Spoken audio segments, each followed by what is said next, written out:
Olá, pessoas! Olá! Tudo bem? Estamos juntos de novo. Vocês vão ver vários vídeos nossos, porque a gente tá gravando uma porrada de vídeo aqui, não é mesmo? Com a mesma roupa. Com a mesma roupa, então não estranhem, são vários vídeos. Depois eu vou trocar de camiseta. A Vira pega de Hogwarts, que é legal também. Praticamente. Gente, hoje estamos aqui para falar da Divina Comédia. Divina Comédia.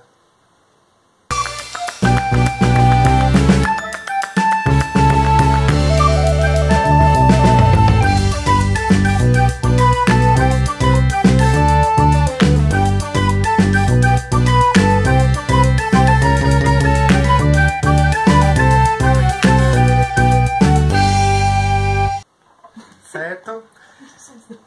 Seguinte, não vou fazer um vídeo, vamos fazer um vídeo um pouquinho diferente. Vou apresentar, obviamente, o que é a obra, as informações que eu consegui colher sobre ela.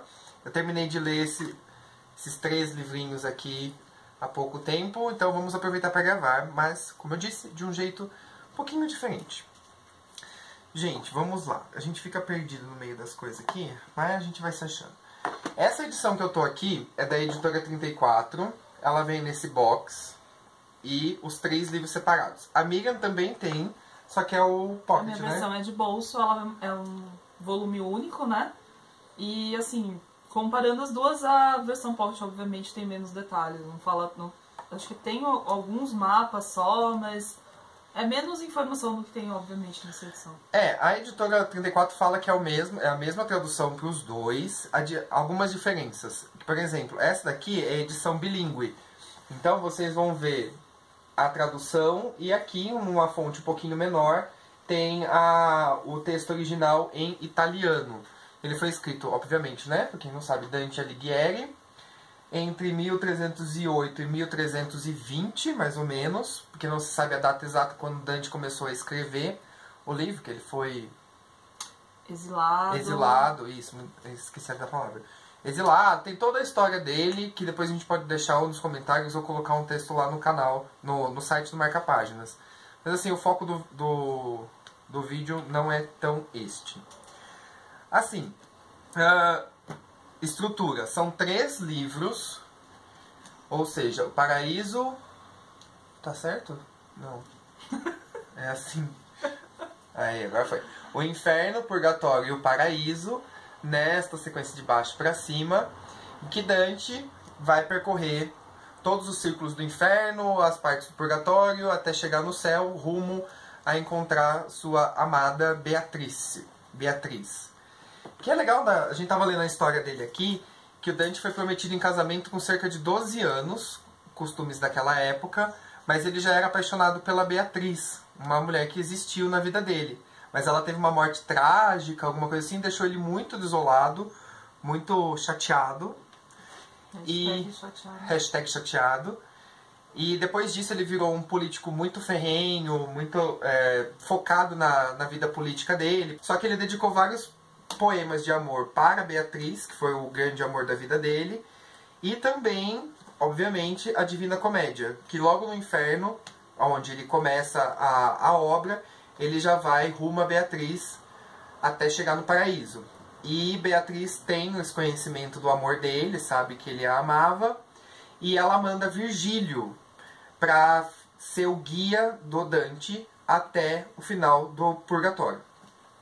E aí tem algumas questõezinhas. Virgílio é o poeta latino que escreveu Eneida, como a gente já colocou vídeos aqui no canal sobre isso.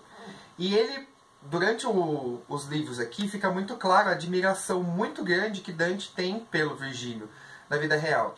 A história, o poema, ele é narrado em primeira pessoa pelo Dante, ou seja, não é mais um poeta ausente, de certa forma, como era lá em Homero e em na Eneida, mas aqui sim, o Dante assume a postura, é ele que vai andar por todo os 3 livros e contando a visão dele do que ele está vendo, essas coisas assim. Então, de certa forma, acho que é isso, o geralzão do livro, certo? Uma pergunta, deixa eu fazer uma pergunta super estranha. O Dante, mas ele vai parar no inferno, tipo, ele morreu? Não. Como ele foi parar no inferno? Boa pergunta. Então, o Dante eu não lembro exatamente como ele para no inferno. Só sei que ele cai no morro lá. E ele cai exatamente na porta do inferno. Desculpa isso. Pois é. Ao longo dos 3 livros, tem vários personagens extras que vão questionando. Mas como que você tá aqui? Que você é de carne e osso. Você tem sua alma presa no seu corpo. Não sei o que, não sei o que. E ele vai explicando que ele caiu ali. Caiu no buraquinho e foi. Você já viu uma tirinha, assim, tipo, desviando um pouco, mas assim, você já viu uma tirinha que tipo, é um cara, daí ele, sei lá, ele abre uma porta e aí ele sai no inferno, e aí Satanás pergunta pra ele, tipo, como você veio para aqui? E aí ele fala, eu não sei, tipo, eu tava procurando uma coisa na minha cozinha, alguma coisa assim. Tipo, é basicamente isso. Eu acho que é, porque assim, eu não gostei muito da leitura, já até antecipando, né, pra galera aí, porque eu acho importante dizer, eu não admirei muito, mas aqui, ó.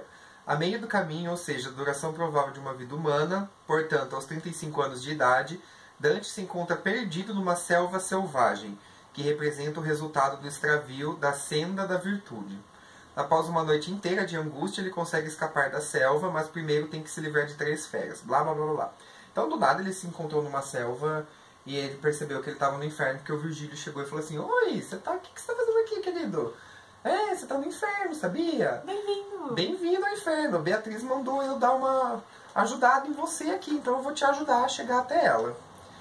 E, assim, eu achei muito enfadonho a leitura, porque eu tinha lido uma versão, em 2009, eu li essa versão aqui, do Pocket Book, da Martin Claret. E eu lembro que na época eu gostei. Ela é bem diferentona, né?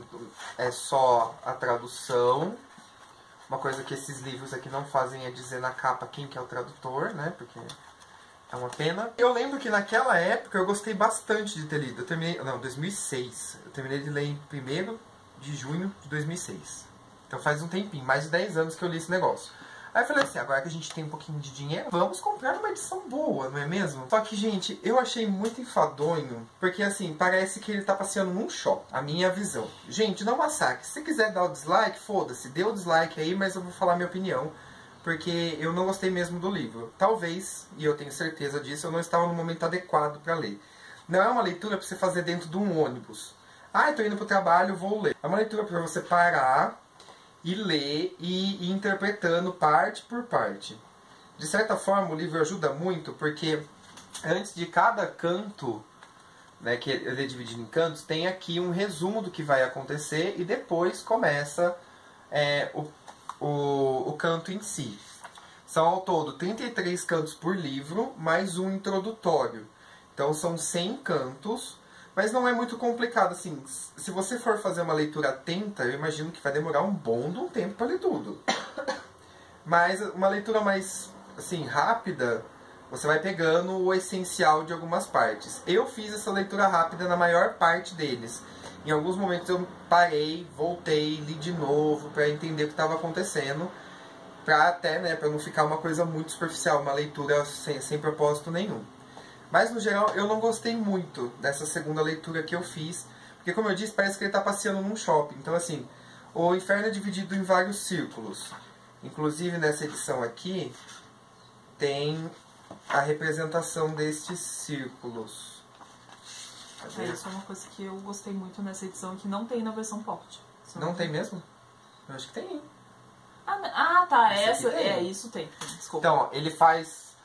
A editora faz um esquema do inferno. Então, aqui ele colocou qual o pecado de cada círculo, qual o círculo, os pecadores que estavam lá e o canto. Então, por exemplo, aqui vai ter toda uma lista de onde que está cada um dos pecados. E aí no inferno, por exemplo, a gente passa pelos luxuriosos, gulosos, ávaros, iracundos, heréticos, tiranos, suicidas, blasfêmios, usuários, sedutores, aduladores, blá blá blá blá, e por aí vai. Então são vários. Só que assim, o que eu achei chato é que quando eu li Virgílio e li Homero, tem toda uma ação, um propósito, essas coisas assim.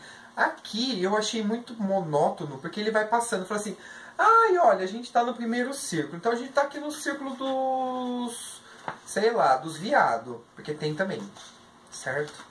Embora bem sucinto, mas tem. Então estamos aqui no círculo dos luxuriosos. O que aconteceu com eles? Ah, eles são castigados de tal forma. Vamos continuar então, vamos andar mais um pouquinho. Aí anda os dois. Aí chega lá, tá no círculo dos gulosos. O que acontece com eles? Ah, eles fazem isso e isso. Do inferno, um dos que mais me chamou a atenção é o círculo dos suicidas. Porque quando uma pessoa aqui, né, neste mundo do século XIV, quando a pessoa se matava, a alma dela caía no inferno e virava uma árvore. E essa árvore era devorada constantemente por águias, umas coisas aradas assim, sabe? E como a gente sempre faz um apoiozinho, eu sempre uso esse daqui e outros, mas aqui ele fala que um dos objetivos do Dante era fazer as pessoas enxergarem como que elas vivem e talvez viver melhor e a caminho de Deus, uma coisa assim, sabe? Então eu confesso que eu tenho... O que faz todo sentido, né? Pela jornada, né? Que ele vai fazer, né? Porque ele vai Inferno, colocando... purgatório. Isso, ele mostra de certa forma, se você é mau, você vai sofrer desse jeito no inferno. Se você tá ali no meio do caminho, você vai passar por essas provações no purgatório. E se você foi muito bom, foi beato, você vai sentar lá do lado de Deus, vai fazer isso, vai fazer aquilo. Eu fico meio assim, sabe? Porque, por exemplo, Eneida foi uma obra encomendada. Então, pra mim ficou muito claro isso. A forma como ele ressaltava roubo, essas coisas assim. Aqui, embora eu não saiba, e eu também não li sobre isso, ela não foi, aparentemente, uma obra encomendada. Foi de livre e espontânea de Dante ter feito ela. Mas tem uma moral muito forte, e a gente precisa considerar isso quando está lendo. Né? É a visão do século XIV, não é a visão de hoje. Se fosse hoje, a gente mudaria algumas coisas, como vamos fazer para vocês no próximo vídeo. Mas assim... no geral, é uma leitura interessante se você tem essa proposta de tentar entender como que a religião era vista lá no século XIV. Quais eram as condenações que o pessoal fazia, que óbvio, né, influenciou na história daquela época, influenciou no comportamento das pessoas daquela época. Então, em tese, é bacana por causa disso, porque daí você vai vendo, nossa, mas que visão antiquada que esse povo tinha, que não sei o que, não sei o que. Mas a gente nunca pode esquecer que é uma obra datada, e a gente precisa entender. Justamente é isso que o... É o contexto, né? Toda obra precisa de um contexto, né? Porque às vezes é muito fácil você, sei lá, julgar uma coisa, sei lá, porque você... Né, os conceitos mudam, né, conforme a história vai, né? E aí você, tipo, fala, ah, isso aqui é uma porcaria porque, sei lá, eu não concordo com isso. Não é bem assim. Você tem todo o direito, obviamente, de não gostar de alguma leitura por causa de, né, N motivos. Mas, assim, eu acho sempre importante você colocar as obras num contexto, né? De forma que, né, você consiga fazer um julgamento justo, né? Lógico. Daquilo. Turn down for what? E é legal que é o que o prefácio faz. Ele é feito pelo Carmelo Distante. Tem um texto desse autor aqui no prefácio. Depois tem a cosmologia e depois a introdução. Então são três textos que te introduzem na obra e justamente faz essa parte, sabe? De fazer você entender que era outra coisa naquela época, tinha um outro pensamento, e também fala um pouquinho de como o Dante influenciou a literatura desde então.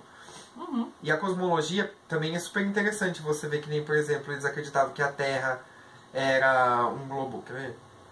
A Terra era representada como um globo solto e fixo, imóvel no espaço, contendo terras e mares e envolvido por uma atmosfera própria, isolada do espaço restante.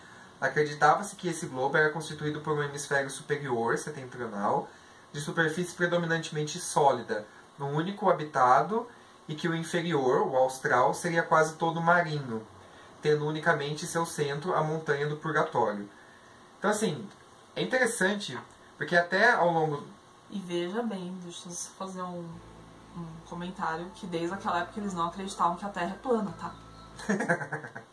Pois é, né? Pois é, ótimo comentário. Não é? Enfim, dá, né? Gente, século XIV, né? Vamos atualizar um pouquinho esse conhecimento aí, né? Por favor. E eu achei bacana uma coisa da edição também, além da apresentação antes de cada um dos cantos, tem as notas. E eu achei chato como ver as notas, porque não tem nada, ao longo do poema não tem nada indicando que existe uma nota para aquele verso. E na hora que você chega no final, por exemplo, tem aqui a nota do verso 13 ao 15 tem essa explicação. Desse número a esse número tem essa explicação. E algumas dessas notas são muito boas porque elas te dão um contexto um pouquinho melhor para você entender o que está se falando ali.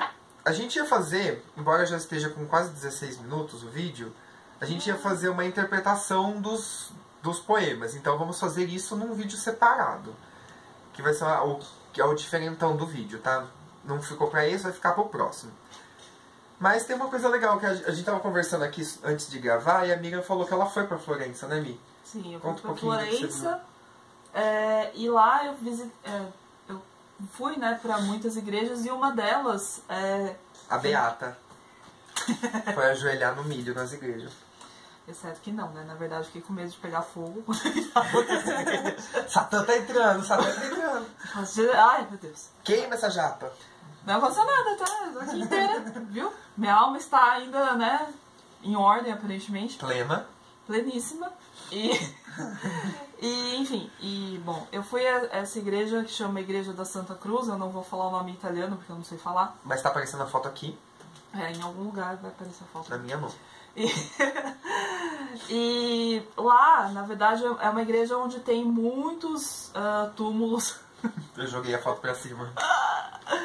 Tem muitos túmulos em homenagem a cidadãos influentes, importantes, né, de Florença. E, né, obviamente tem não é túmulo, enfim, é um monumento em homenagem ao Dante dentro dessa igreja. Que é isso aqui que tá aparecendo aqui agora. E tem uma estátua do Dante também na entrada da própria igreja, pra vocês verem como, né, enfim. Apesar dele ter sido exilado, né, tipo, ele foi realmente uma pessoa super importante ali pra cidade, pra história da cidade, obviamente, né, por causa da publicação deste livrão. E... Da porra. Bicho. E, assim, além do Dante, tem o túmulo do Maquiavel, do Galileu, do Michelangelo e tantos outros lá. E eu fiquei morrendo de medo porque eu tava pisando na tumba dos outros e, sei lá, eu tenho neurose com isso. Eles estão pisando no túmulo das pessoas. Fiquei Foi aí que surgiu o meme Pisa Menos. Né, então você fica lá, né, meio tenso. Mas... Enfim, mas foi isso, foi uma coisa super legal. Florença é uma cidade muito legal. A gente dá pra perceber porque que o Dante também era apaixonado por aquela cidade, porque realmente é um lugar, assim, incrível, culturalmente falando, assim, também. Museus maravilhosos, galerias maravilhosas. A cidade é incrível. Sorvete também maravilhoso. Eu não sei se eu comentei, mas Dante era de Florença e foi exilado e morreu onde? Em Ravenna. Não é Havana, gente, é Ravenna.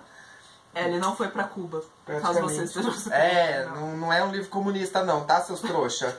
É um livro religioso, tá? Mas, ó, deixa eu dar uma dica. Se você é religioso, não leia isso daqui como você lê a Bíblia, viu, querido ou querida? Isso aqui não é Bíblia, primeiro, ao começo de conversa. Isso aqui é uma coisa datada de 1300 e lá vai bolinha. E o pensamento já foi atualizado, se você não sabe, tá bom? Não é tudo que tá aqui que ainda é verdade. Vamos ter discernimento. Pois é, discernimento, porque o Dante era um escritor, né, impressionante, super, né, talentoso, fez uma obra que é datada, mas é ao mesmo tempo atemporal, né, enfim, por mais o Alex não gostou muito da leitura, mas enfim, não deixa de ser uma obra, né, um clássico, uma obra super importante também, né, pra história, né? Tanto é que tá aí, hoje. Tem uma consideração assim, gente. Como eu comentei antes, eu não gostei, mas eu li no momento errado. Né? Eu acho que assim, se eu fosse fazer italiano na USP, por exemplo, com certeza eu ia passar por uma leitura como essa, uma leitura mais atenta.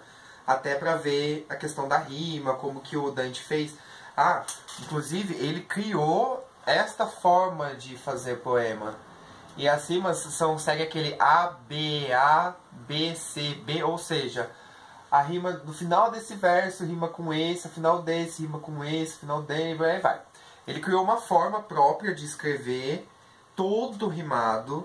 Se você viu lá o vídeo do... Dá uma olhada, porque tem uma crítica em cima. Você contou o nome.